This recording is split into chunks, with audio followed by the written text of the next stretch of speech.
Sanggar Cerita mempersembahkan Sabda Pandita Ratu.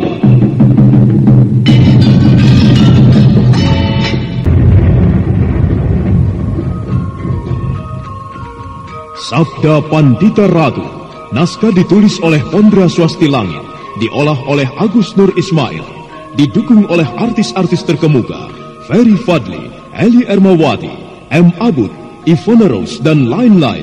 Teknik dan montase, Ibin Arifin, dengan sutradara Dian Pertiwi. Sabda Pandita Ratu kali ini mengetengahkan episode yang kedua dengan judul Merentang Gendewa Luka.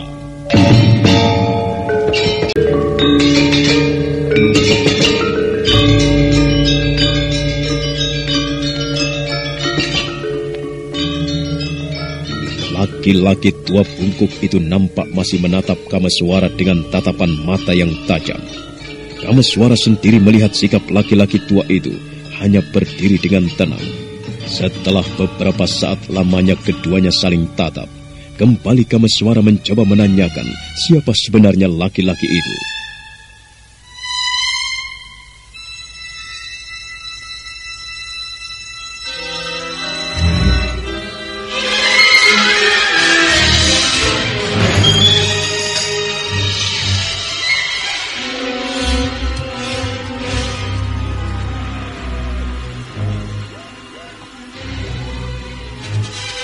Maaf Kiai, sekali lagi kalau boleh aku tahu, siapa nama Kiai sebenarnya? Dan apa tujuan Kiai mengikutiku? Bocah dungu, rupanya kau masih juga belum mengetahui siapa aku. Nah, dengar baik-baik, namaku Bocah Pradata. Bocah Pradata? Oh, aku baru ingat. Jadi kaulah orang yang dimaksudkan Paman Paraji Gading. Iya, akulah Bocah Pradata. Orang yang berhak memegang tampuk kepemimpinan perguruan Pasanggaran. Lalu apa maksud Kiai mengikuti perjalananku tadi? Anak muda bodoh, huh? Masih belum menyadari juga dengan kesalahanmu. Aku mengikutimu karena aku ingin mencabut nyawamu. Oh, semudah itukah Kiai berbicara? Kesalahan apakah sebenarnya yang telah aku lakukan sehingga Kiai berniat ingin mencabut nyawaku? Masih saja kau berpura-pura tidak tahu. Tapi baiklah. Tentunya kau masih ingat dengan nama Hesti Rajasa. Nah, apa yang telah kau lakukan terhadap anakku itu? Ayo jawab. Jadi itu persoalannya. Maaf Kiai, apakah Hesti Rajasa bilang bahwa akulah yang telah melukainya? Aku rasa tidak, bukan? Aku tidak peduli. Yang jelas kau adalah sebagian dari kelompok orang yang telah mencelakai anakku. Dan kau harus bertanggung jawab atas semuanya itu. Baiklah, kalau memang itu kenyataan yang harus aku hadapi. Nah, silakan.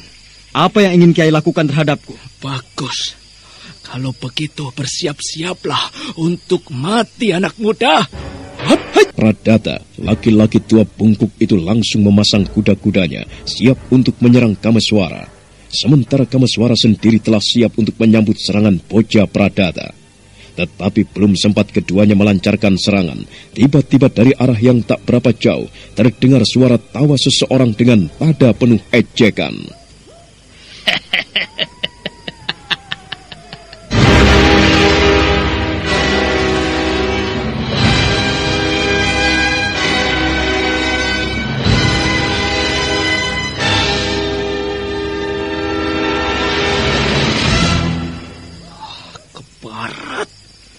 Selalu saja kau turut campur dengan urusanku, emput tua.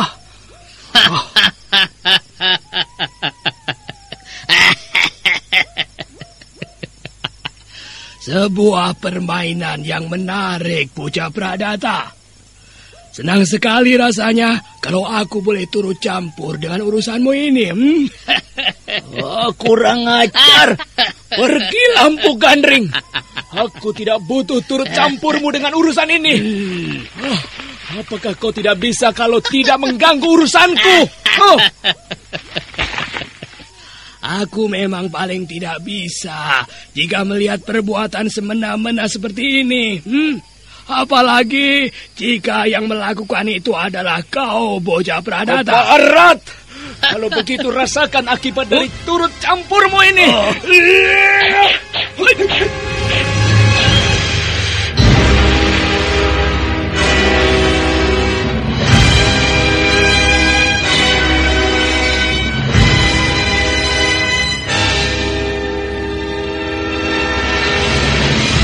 Bagaikan seekor tupai yang gesit, Empu Gandring melenting menghindari lemparan pisau-pisau terbang itu. Tapi sungguh di luar dugaan, ternyata sebuah pisau yang dilemparkan Bocah Pradata melesat ke arah Kameswara yang nampak masih terpaku melihat kejadian itu.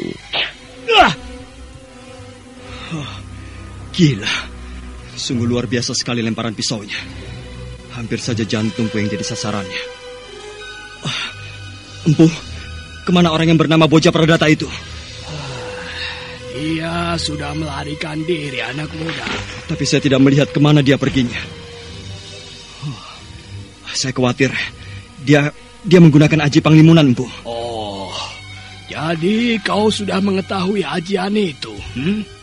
Sudahlah, tidak perlu khawatir, anak muda. Kau memang tidak melihat Bocah Pradata melarikan diri. Tapi aku melihatnya.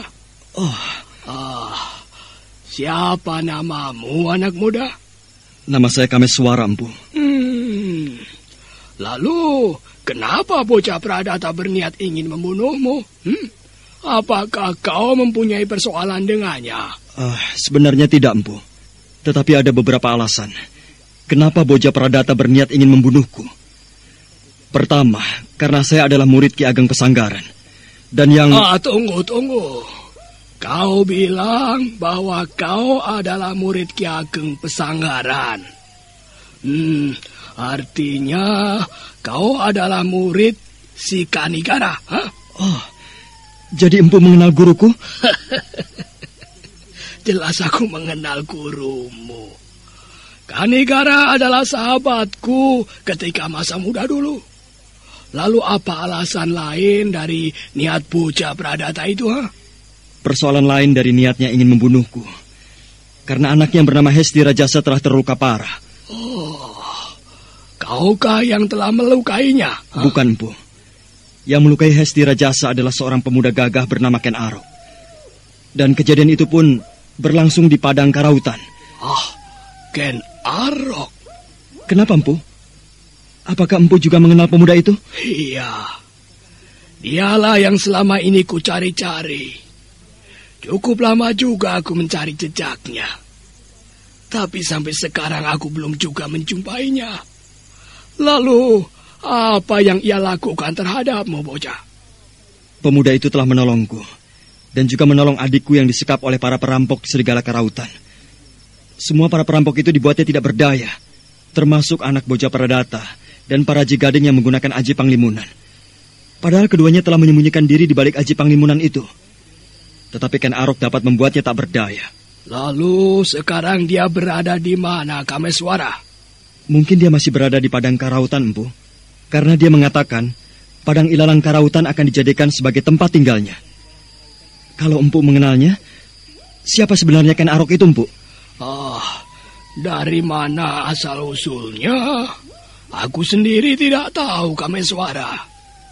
Tetapi yang membuatku kagum terhadapnya adalah pertanda aneh yang dibawanya itu. Aku pernah sekali bertemu dengannya. Tetapi pertemuan sekali itulah yang membuatku penasaran untuk kembali bertemu dengannya. Aku yakin dialah yang akan ikut menentukan hitam putihnya, denyut serta gejolak Pulau Jawa ini. Maaf, Empu. Apakah yang Empu maksudkan bahwa Ken Arok kelak bakal menjadi seorang raja? Sulit untuk kuramalkan, anak muda.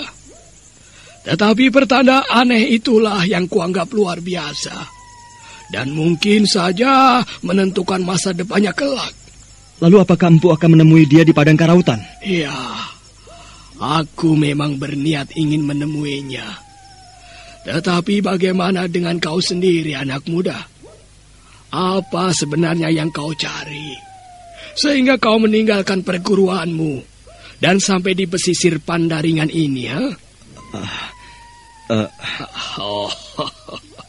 Kelihatannya kau keberatan sekali untuk menjelaskan tujuanmu itu.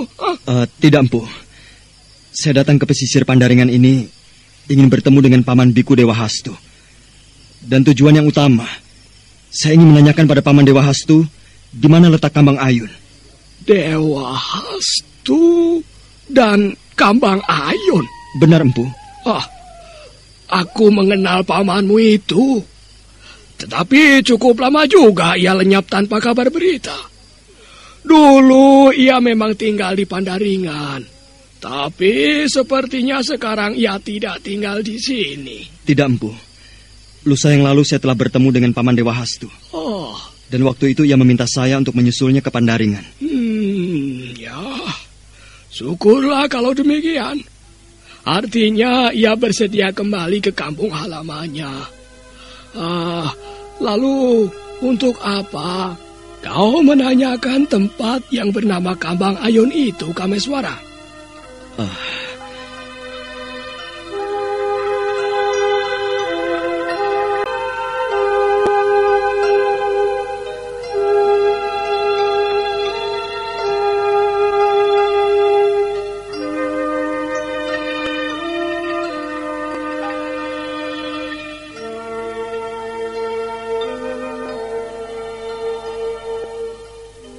Wajah Kameswara nampak memerah. Ada rasa berat yang mengganjal di hatinya untuk menjawab pertanyaan Empu Gandring.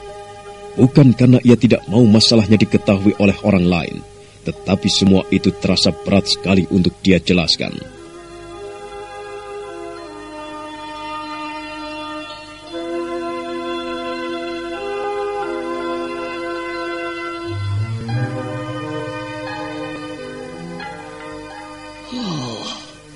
Kelihatannya ia keberatan sekali untuk menjelaskannya. Kameswara, maafkanlah atas kelancanganku ini. Seharusnya aku memang tidak perlu tahu dengan urusan orang lain. Tidak apa-apa, Empu. Wajar saja kalau tiba-tiba Empu menanyakan hal itu pada saya. Tapi sekali lagi maafkan saya jika saya tidak bisa menjawabnya. Sudahlah, tidak apa-apa. Lupakan saja. Kalau begitu, aku akan segera meninggalkan tempat ini untuk menuju Padang Karautan. Jadi malam ini juga Empu akan pergi ke Padang Karautan untuk menemui Ken Arok? Iya. Ya, mumpung aku telah mengetahui tempatnya, bagiku lebih cepat adalah lebih baik. Baiklah kalau begitu, Empu. Dan saya juga mengucapkan terima kasih atas bantuan Empu yang telah menolong saya dari persoalan Boja Pradata. Sudahlah. Bagiku itu sudah merupakan suatu kewajiban. Kita memang harus tolong-menolong sesama manusia. Nah, anak muda, selamat tinggal. Mudah-mudahan perjalananmu untuk menemui pamanmu tidak mengalami kesulitan. Dan sampaikan salamku pada Dewa Hastu.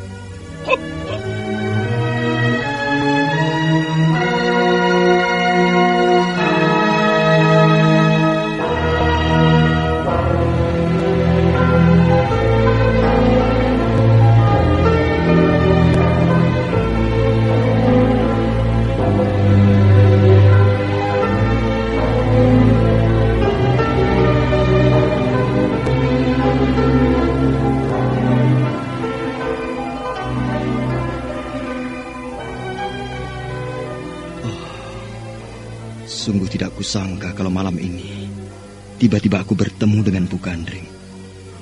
Seorang empu yang telah mempunyai nama besar di wilayah ujung Pulau Jawa. Tapi sayang sekali, pertemuan ini begitu singkat. Sebaiknya kulanjutkan saja perjalananku. Untung kuda ini tidak lari ketika aku berhadapan dengan bocah Pradata. Mudah-mudahan saja perjalananku ke daerah Pandaringan menemui Paman Dewa Hastu tidak mengalami kesulitan.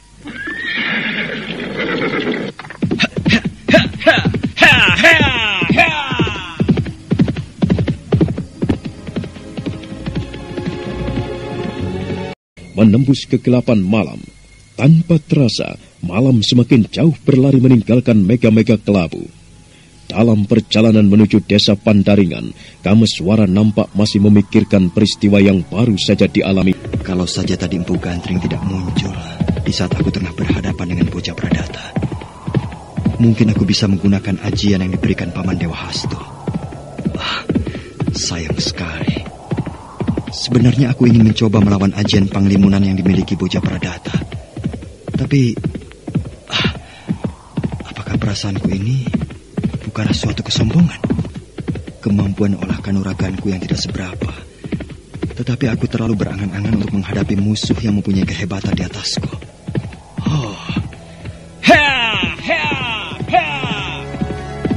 Kakang kudanya, kuda itu pun berlari dengan cepat. Dan tak lama setelah menempuh perjalanan melewati jalan setapak yang gelap, akhirnya Kameswara tiba di desa yang ditujunya, yaitu desa Pandaringan.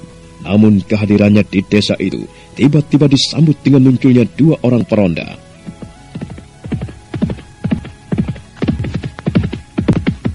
Hop! Mau kemana kau, Kisanak? Malam-malam begini berada di desa kami, ya? Saya sedang melakukan perjalanan menuju desa Pandaringan. Apakah desa ini yang bernama desa Pandaringan? Ya, benar. Desa ini memang desa Pandaringan. Apa yang kau cari di desa ini, Kisanak? Maaf. Kenalkan dulu. Nama saya Kameswara. Saya datang ke desa ini ingin menemui paman saya. Oh, siapa nama pamanmu di desa Pandaringan ini? Pamanku bernama Biku Dewa Hastu. Selain Paman Dewa Hastu, saya juga ingin bertemu dengan Paman Galuh Uram dan anaknya yang bernama Pinakaswasti. Oh, jadi itu kan niatmu datang ke desa Pandaringan ini? Iya, Kisanak. Kisanak, tunggu. Hentikan. Kenapa kau memukul kentongan itu?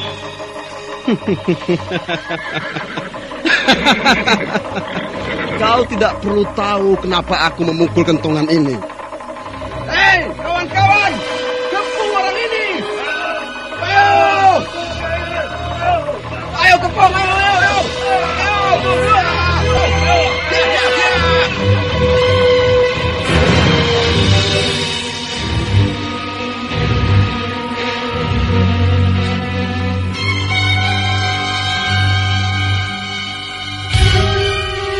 Apa yang mereka ingin lakukan terhadapku? Kenapa tiba-tiba saja para peronda ini mengepungku?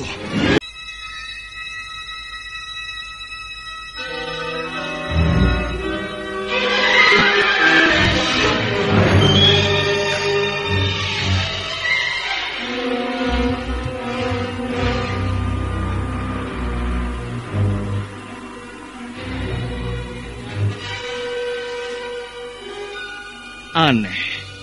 Apa sebenarnya yang kalian inginkan? Apakah begini cara orang-orang Pandaringan menyambut tamu yang datang? Jangan banyak bicara kau, Kisana.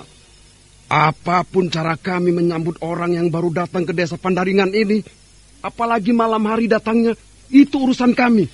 Tapi bukankah kalian para peronda yang ditugaskan untuk menjaga keamanan desa? Bukan justru membuat kerusuhan di desa sendiri? Dengan cara kalian menyambutku seperti ini, itu artinya kalian telah membuat kerusuhan di desa sendiri. Persetan dengan kata-katamu. Kami semua memang para peronda. Tetapi ini pun sudah menjadi hak kami dalam menggeledah tamu yang datang cukup mencurigakan. Apakah kedatanganku ke desa ini cukup mencurigakan? Jelas. Bagaimana kami tidak curiga? Kau datang ke desa ini pada malam hari dan pada saat kami sedang bertugas. Tetapi apakah tidak ada cara lain yang lebih sopan dalam menyambut tamu yang datang? Kalau kalian mencurigaiku, itu kuanggap wajar. Tapi bicaralah secara baik-baik. Jangan seperti ini dalam menjalankan tugas kalian. Atau kalian adalah para perampok yang menyamar sebagai para peronda?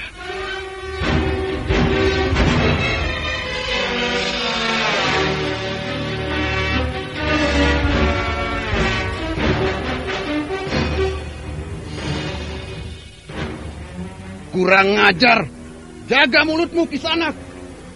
Apakah kami ini mirip para perampok yang suka mengambil barang orang lain? Sekalipun kalian semua bukan mirip para perampok yang suka merebut hak orang lain, tapi cara kalian menyambutku tidak lebih dari para perampok picisan.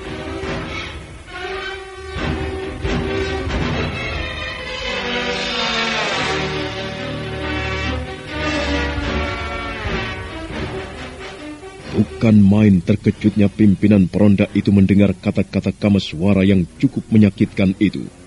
Dengan wajah yang merah padam karena marah, pimpinan peronda itu melangkah mendekati Kameswara yang nampak berdiri dengan tenang.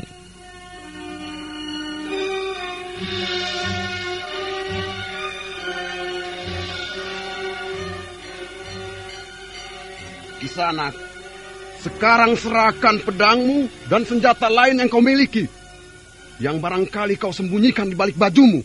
Untuk apa kalian meminta pedangku? Itu sudah menjadi tugasku untuk mengamankan semua senjata tajam bagi orang asing yang memasuki desa ini. Cepat, Kisanak, dan jangan coba-coba membangkang perintahku.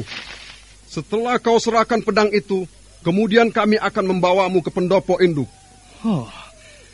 Aku semakin tidak mengerti saja keinginan kalian.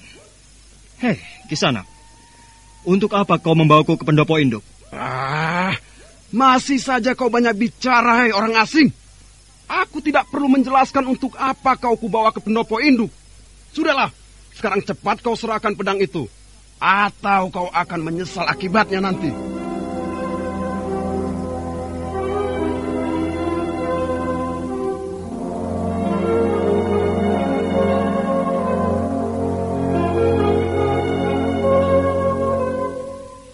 Kameswara tersenyum mendengar pimpinan peronda itu menggertak dengan kata-kata yang kasar.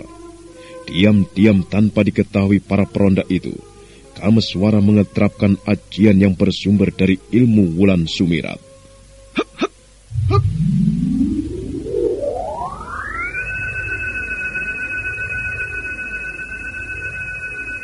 Para peronda itu bukan main terkejutnya melihat tubuh Kameswara tiba-tiba saja menjadi 3 orang. 3 wujud Kameswara itu kemudian tertawa terkekeh-kekeh di hadapan para peronda yang mendadak jadi pucat pasi itu.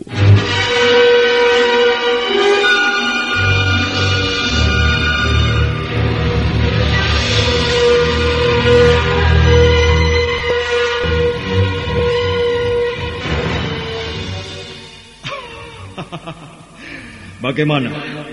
Apakah kalian masih mau membawaku ke pendopo induk? Ya, silakan kalian bawa salah satu dari wujudku yang mungkin kalian anggap mencurigakan. Ayo, kenapa diam? Kenapa kalian diam seperti orang yang ketakutan begitu? Kau bisa berubah menjadi 3 orang? Tidak, kau pasti bukan manusia. Kau pasti dedemit yang sengaja menyamar sebagai manusia. Kau beranggapan bahwa aku dedemit? Tidak kusangka. Ternyata nyali kalian semua hanya setai kuku. Nah, kalau kalian semua menganggapku adalah dedemit, lihat baik-baik.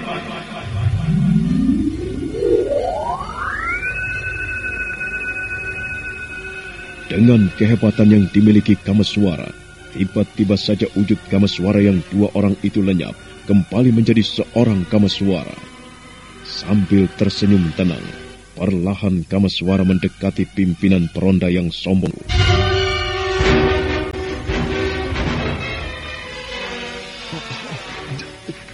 Jangan, aku masih ingin hidup di sana.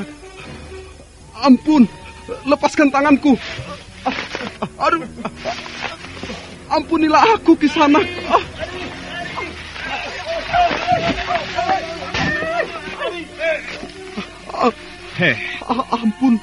Ampun Kisanak. Jangan Kisanak. Maafkan atas kesalahanku tadi. Kenapa kau harus ketakutan seperti ini? Bukankah tadi kau bermaksud membawaku ke pendopo induk? Tidak. Aku tidak jadi membawamu ke sana.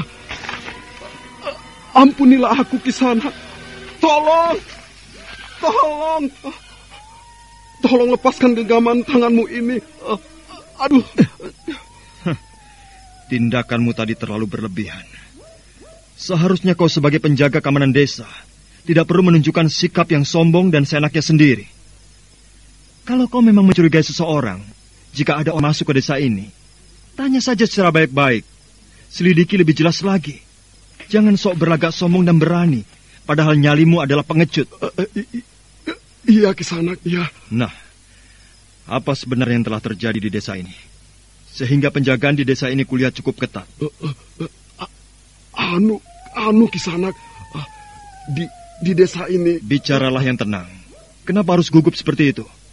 Oh, apakah kau masih beranggapan bahwa aku ini dedemit? Aku bukan dedemit atau sebangsa hantu. Aku manusia. Semua yang kulakukan tadi hanya ingin melunturkan kesombongan yang ada di dadamu. Sudahlah, bicara yang tenang. Aku tidak akan menyakitimu.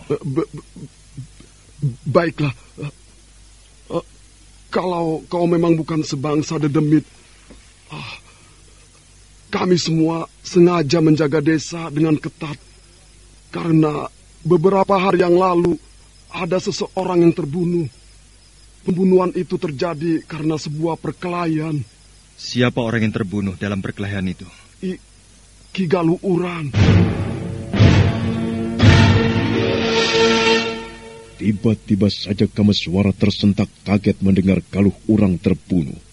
Pikirannya kemudian langsung saja teringat pada Pinaka Swasti Ratu yang selama ini mencari-cari ayahnya, yaitu Galuh Urang. Peronda. Iya, Kisanak. Apakah aku tidak salah dengar dengan apa yang kau ucapkan tadi? Sungguh, Kisanak. Orang yang terbunuh itu bernama Ki Galuh Urang. Kelihatannya Kisanak mengenal orang itu. Seperti yang aku katakan tadi, bahwa aku datang ke desa ini yaitu ingin bertemu dengan Paman Galuh Urang dan Paman Dewa Hastu. Tapi kalau kenyataannya seperti yang kudengar ini, sungguh malang sekali nasibmu, Paman. Mudah-mudahan saja kau diterima Hyang Widiwasa di alam sana. Peronda. Iya, Kisanak. Pamanku di desa ini mempunyai seorang anak bernama Pinaka Swasti Ratu. Apakah kau pun melihat anak gadis itu? Iya, Kisanak. Aku mengenal gadis itu. Sekarang keadaannya sedang dalam keadaan duka yang dalam, Kisanak. Orang-orang di desa ini pun nampak prihatin melihat keadaannya. Oh, lalu kau tahu dia tinggal di mana sekarang? Apakah dia berada di rumah Paman Dewa Hastu? Oh, tidak, Kisanak. Dia sekarang berada di makam kedua orang tuanya. Sejak tadi siang, ia tak mau meninggalkan makam itu. Apakah karena kesedihan yang dalam, ia sampai tidak mau meninggalkan makam itu? Kasihan sekali kau, Pinaka. Apakah ia berada di makam itu sendirian, Peronda? Tidak. Ki Dewa Hastu lah yang menunggui anak itu. Jadi Paman Dewa Hastu juga berada di makam itu? Iya, Kisanak. Syukurlah. Peronda, ya. Sekarang aku harap kau mau mengantarkan aku ke makam itu. Tidak, Kisanak. Aku tidak mau mengantarkan kau ke makam itu. Kenapa? Bukan kenapa-kenapa. Yang jelas, aku tidak berani datang ke makam itu malam-malam begini. Menurut kata orang, makam itu adalah makam yang angker. Jadi, aku mohon Kisanak, jangan memaksa aku untuk minta antar ke makam itu. Baiklah. Kalau begitu tunjukkan saja jalan ke arah mana untuk menuju ke makam itu. Baik. Peronda itu pun segera memberitahukan kemana Kameswara harus berjalan untuk sampai ke pemakaman. Setelah beberapa saat kemudian, Kameswara pun segera melompat ke punggung kudanya dan melarikan kudanya ke arah yang ditunjuk oleh peronda itu.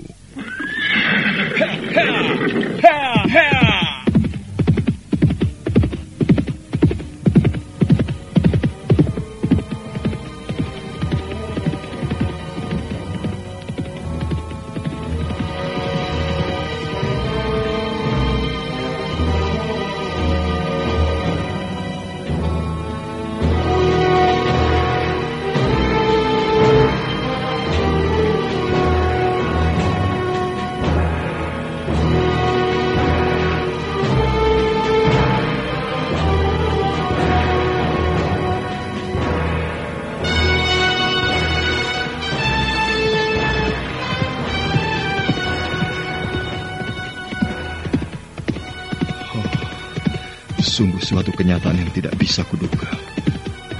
Paman Galuh Urang sekarang telah tiada. Apa jadinya keadaan Pinaka Swasti Ratu menghadapi kenyataan pahit ini? Sang Hyang Agung, berilah kekuatan di hati Pinaka Swasti Ratu.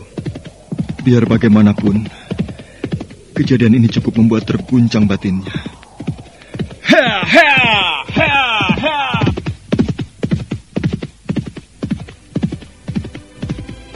Danya melewati jalan yang ditunjukkan peronda itu.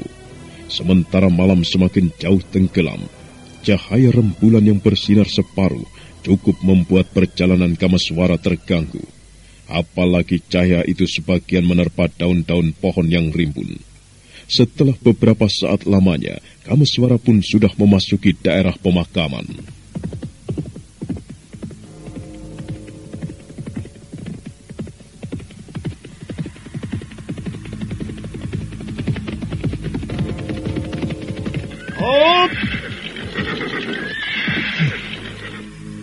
Bukankah itu Paman Dewa Hastu? Paman! Paman Dewa Hastu! Oh, Kameswara. Di mana Paman Galuh Urang dimakamkan, Paman? Di sana, di sebelah barat, tidak jauh dari sini. Rupanya kau sudah mengetahui bahwa saudaraku Galuh Urang meninggal. Benar, Paman. Dan itu pun saya ketahui dari para peronda yang menahan saya ketika saya hendak mencari Paman.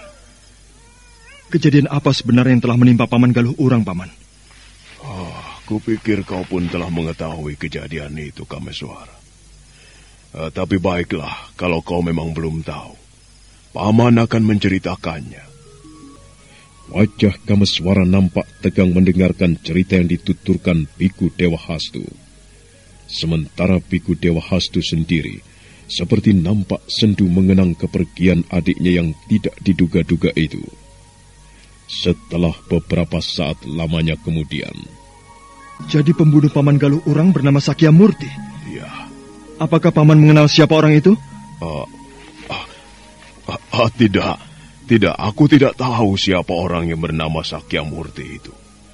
Yang ku ketahui bahwa dialah pembunuh adikku. Kasihan sekali Pinaka. Paman, ya. Apakah Pinaka masih berada di makam kedua orang tuanya? Ya, dia masih berada di sana. Kasihan dia. Jiwanya benar-benar terguncang menerima kenyataan ini.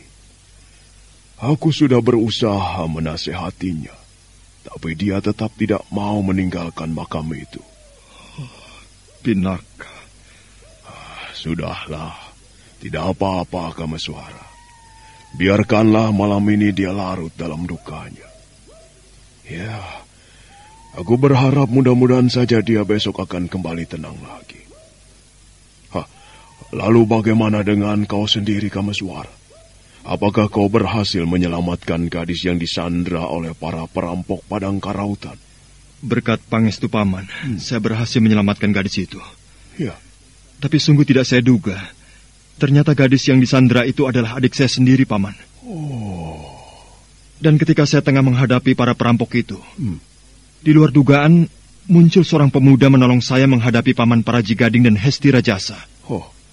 Siapa nama pemuda gagah yang telah menolongmu itu, Kameswara?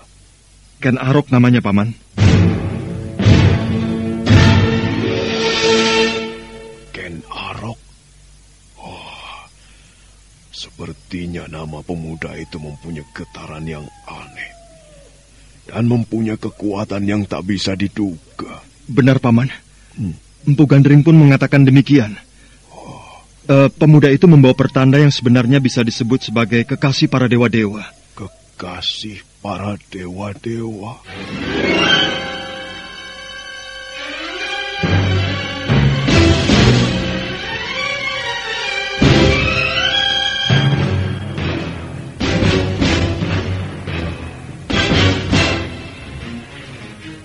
Biku Dewa Hastu nampak semakin tersentak kagum mendengar penjelasan Kameswara. Dia pun seolah-olah ingin mengetahui siapa sebenarnya Ken Arok itu. Nah, apa yang akan dilakukan oleh Biku Dewa Hastu setelah mendengar cerita tentang Ken Arok dari Kameswara? Dan bagaimanakah dengan keadaan Pinaka Swasti Ratu yang masih dalam keadaan duka yang dalam itu? Saudara pendengar, untuk mengetahui jawabannya, ikutilah kelanjutan kisah ini pada seri berikutnya. Sampai jumpa.